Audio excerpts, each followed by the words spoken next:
godt, så kender I hinanden. Og Liva, har du fået ondt i armen? Så vink for pokker, Liva. Vink. Sådan der. Det er rigtig godt. Okay, og vi skal bruge endnu en smuk ung menneske, som skal stå heroppe ved siden af Liva, som står og vinker på livet løs. Som står og vinker på livet løs. Vink, sådan. Okay, lad os se, hvad har vi? Det kan være svært at vælge en, der er lige så smuk som Liva. Det kan være svært, det kan være meget. Nej, en nødløv. Se, hvis du lige kommer herop, mand. Det ser rigtig godt ud. Men vi har Gustav her, som står ved siden af Liva. Og Gustav, det jeg rigtig godt kan lide ved Gustav, mine damer og herrer, det er, at han helt af sig selv bare begynder at vinke. Det er sindssygt godt, det der Gustav. Det er rigtig godt. Og I må gerne vinke til Gustav. Og Gustav, kan du råbe hej publikum?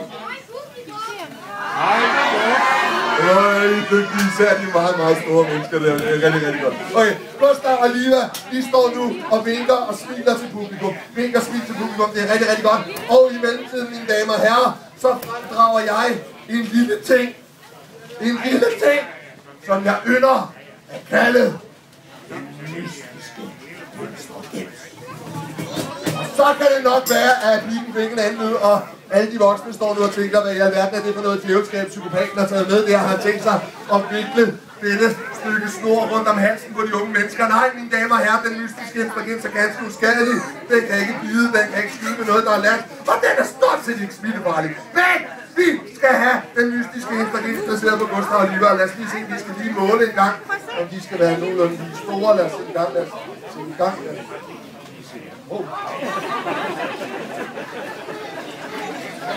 Nu er lidt... Vi skal lige skåret noget af her. Okay, det kan vi jo ikke. Lad os lige se en gang, hvad gør vi med dig? Jo, vi får bare Gustav ned på knæ. Sådan der, det er rigtig godt. Sådan der, det er... Det går slet ikke. Nej, vi får Gustav op. Sådan der.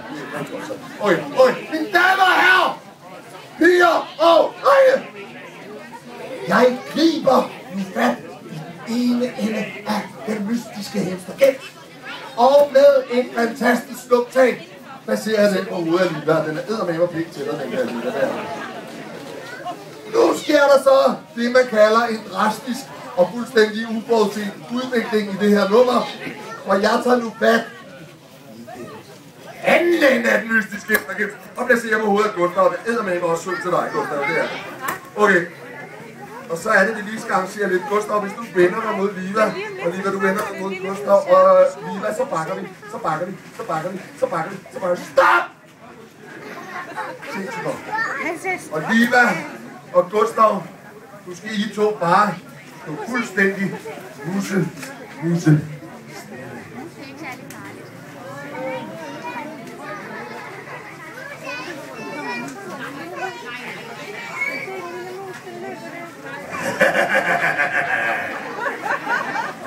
Er der nogen, der kan gætte, hvad der så skal ske?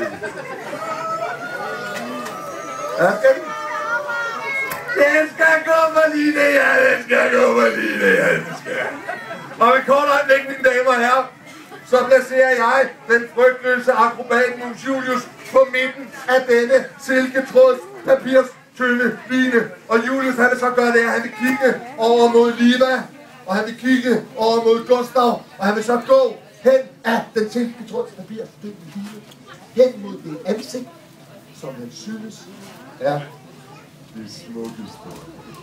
Vi skal med andre ord have en lille skønhedskonkurrence, og det er Mus, der er dommer, så det er ikke til at vide, hvem der vinder. Jeg skal lige bede jer om at sørge for at holde linen helt stram, fordi hvis den bliver lidt slap i det, og den så bliver stram, så skyder vi Julius op i taget. Det kan vi ikke. Sådan der. Og stå helt stille, sådan der. Er I alle sammen parate? Har I forstået reglerne? Okay. Jeg skal bede jer om at være meget, meget stille under det her, fordi hvis Julius han mister koncentration, så kan han jo styrte 1,5 meter ned på det her sindssygt hårdt gulv der. Han kan jo flække en fortand eller sluge en hale, eller hvad det gør. Det kan gå ind med. Okay, vi skal lige bruge noget spændingsmusik herfra. Helt bare lige. Kom så, Julius. Over på linjen. Vi har Mus på linjen, mine damer og herrer. Kigger lidt nedad. Vender bagdelen til publikum. Det er ikke særlig vigtigt, Julius. Hvis du skal vælge en af de to, så vælg en af dem.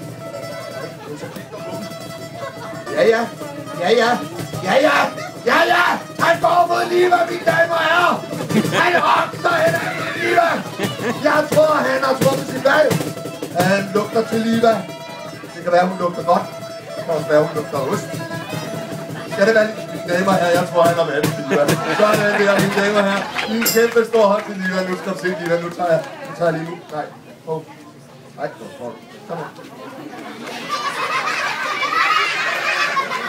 Vi skifter fint. Er der nogen, der har en saks? Sådan der. Ej. Julius! Hvad har du lavet på pigens hoved, mand? Det er på det her målæger, det der. Det er jeg meget ked af, Liva. Det går af med noget vand og sæbe eller noget trædobbelt salmiakspidsus. Skal vi give en kæmpe stor hånd til Liva og en meget stor hånd til Gustav, mine damer her. Det har vi været til. Tusind tak for hjælpen. Og give en stor hånd til Julius, det har han også fortjent.